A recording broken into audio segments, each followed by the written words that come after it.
रामकृष्ण हरी. महाराज विलक्षण मनस्वी होते आणि लहरी सुद्धा. कोणत्या वेळेला काय लहर येईल याचा काहीच पत्ता नसे. असेच एकदा भक्तगणांची नजर चुकवून महाराज गेले ते थेट पिंपळगावला. पिंपळगावच्या शंकराच्या मंदिरात स्वारी ध्यान लावून बसली होती. तेथील गुराखी पोरे शंकराला वंदन करण्यासाठी म्हणून मंदिरात गेली तर पाहतात तो काय, एक अजानुबाहू असा योगी पुरुष मंदिरामध्ये बसलेला. हा योगी पुरुष म्हणजे शेगावचे महाराज हे बिचाऱ्यांना माहीत नव्हते.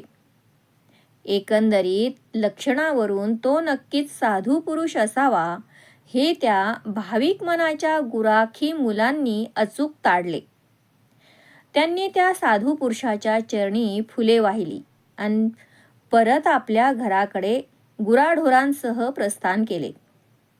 ही गोष्ट त्यांनी गावातल्या जुन्या जाणत्या लोकांच्या कानी घातली. दुसऱ्या दिवशी प्रातःकाळी गावातीलच काही वडीलधाऱ्या मंडळींबरोबर ती गुराखी पोरे शंकराच्या मंदिराकडे आलेली असताना कालचा साधू पुरुष तेथेच बसलेला त्यांना आढळला. गावकऱ्यांची ही खात्री झाली की हा कोणीतरी योगी पुरुष असावा. इतक्यात महाराजांची समाधी भंग पावली. आजूबाजूला पाहतात तर सर्व गावकरी जमा झालेले होते. महाराजांची समाधी उतरल्याचा आनंद त्या प्रत्येक गावकऱ्यांना झालेला दिसत होता. त्यांनी तिथेच पूजा अर्चा सुरू केली. कोणीतरी गावातून पालखी आणली, त्यात समर्थांची स्वारी बसली. मग वाजत गाजत त्यांना गावात आणले गेले.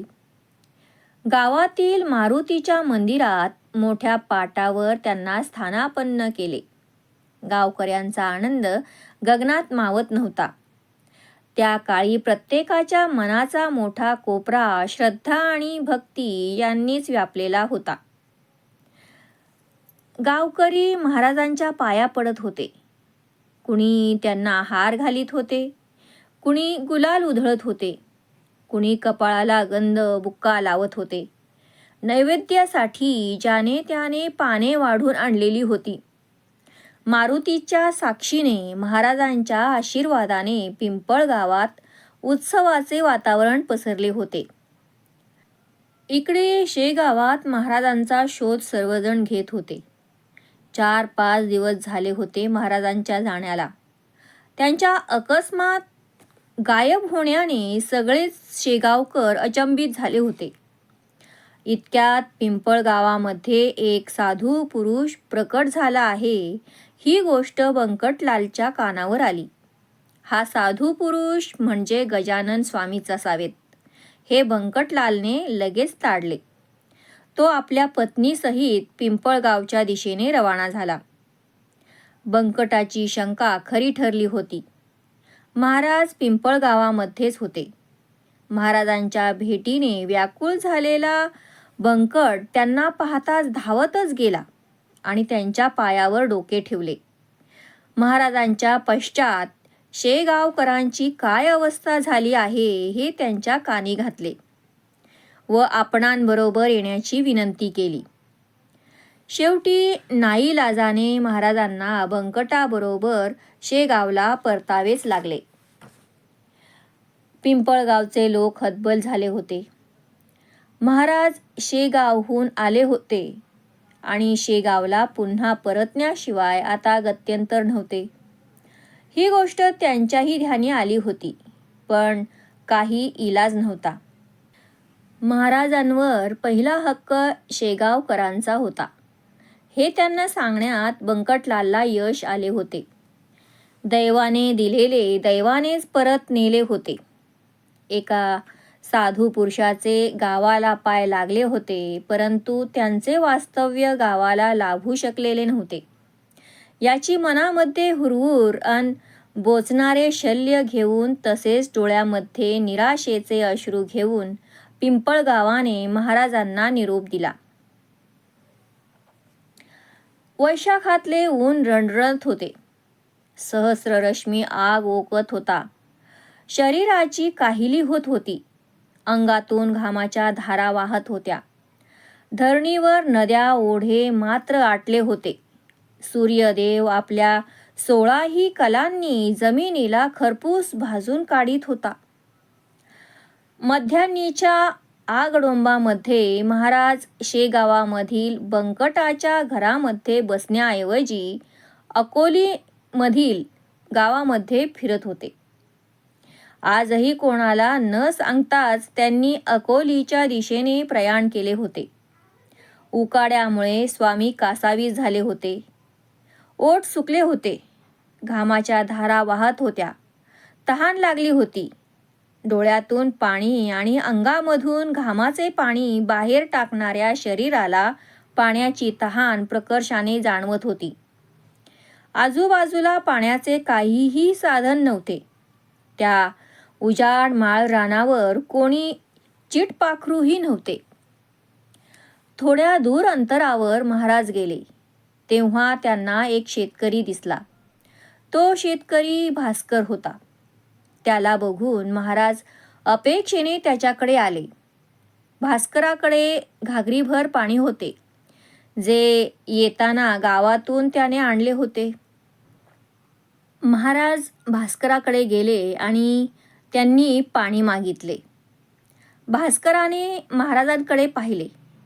काय घडले कोण जाणे, पण एकदम वैतागला तो.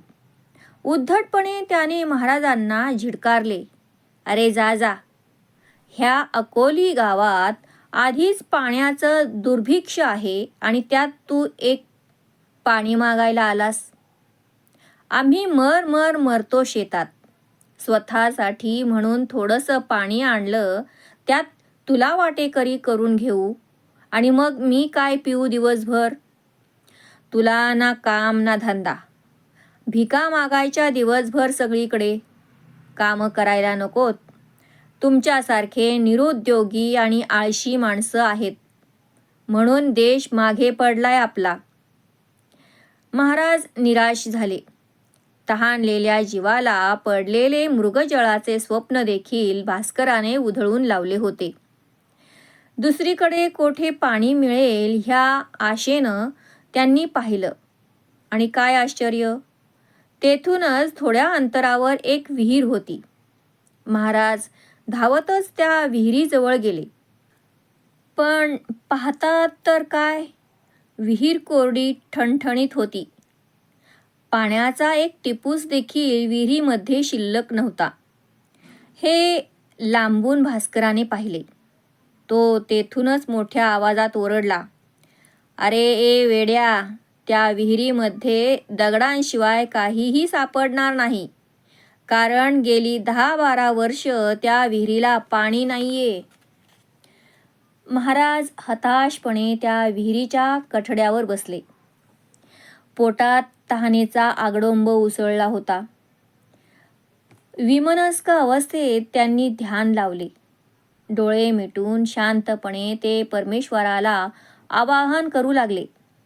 बा नारायणा, पांडुरंगा, ही अकोली पाण्या वाचून त्रस्त झाली आहे. पाण्याचा कोठे थेंबही दिसत नाही. मानवी प्रयत्न दुबळे पडत आहेत. म्हणून तुझा धावा करतोय जगदीशा. या विहिरीला पाणी दे. तुझी माया अगाध आहे. जे घडू शकत नाही अशा गोष्टी तू घडवल्या आहेस. प्रल्हाद भक्तासाठी खांब फोडून नरसिंह रूपात तू आलास आणि पापी हिरण्यकश्यपूचे पोट फाडलेस. जळत्या भट्टीत मांजरांची पिल्ले सुखरूप राखलीस. गोवर्धन करंगळीवर उचलून तू गोकुळ वाचवलेस. दामाजी पंतांसाठी तू महार झालास. चोख्यासाठी ढोरं ओढलीस. सावत्या माळ्याची पाखरं राखलीस. समुद्र मंथनात निघालेलं हलाहल तू पचवलंस. आपल्या भक्तांच्या रक्षणासाठी तू काय नाही केलंस. मग माझ्यासाठी इतका निष्ठुर का झालास. ह्या दुष्काळी गावावर तू अवकृपा केलीस. ही बिचारी माणसं जीवापाड मेहनत करतात. त्यांना पाण्यासाठी दारोदार फिरावं लागतं. विठ्ठला, मायबापा, ह्या वर्षानुवर्षे कोरड्या विहिरीला पाणी दे. महात्म्याने चक्क परमेश्वराला साथ घातली होती अन त्या कनवाळू जगदीशाने त्याच्या हाकेला ओ दिली. विहिरीला पाणी येऊ लागले. उफाळ्याचा झरा वाहू लागला. क्षणार्धात विहीर पाण्याने तुडुंब भरून गेली. महाराजांचे डोळे आनंदाश्रूने भरून गेले. भरल्या डोळ्यांनी त्यांनी विहिरीचे पाणी प्यावयास सुरुवात केली. हे दृश्य भास्कराने जेव्हा पाहिले तेव्हा तो गोंधळूनच गेला. 10-12 वर्ष कोरड्या ठणठणीत विहिरीला क्षणार्धात पाण्याने भरून टाकणारा हा माणूस योगी पुरुष असावा, हे त्याच्या ध्यानात आले. आपल्या हातून अक्षम्य असा अपराध घडला आहे याची त्याला जाणीव झाली. तो महाराजांजवळ गेला. त्यांच्या पायावर डोके ठेवले आणि त्यांची माफी मागायला लागला.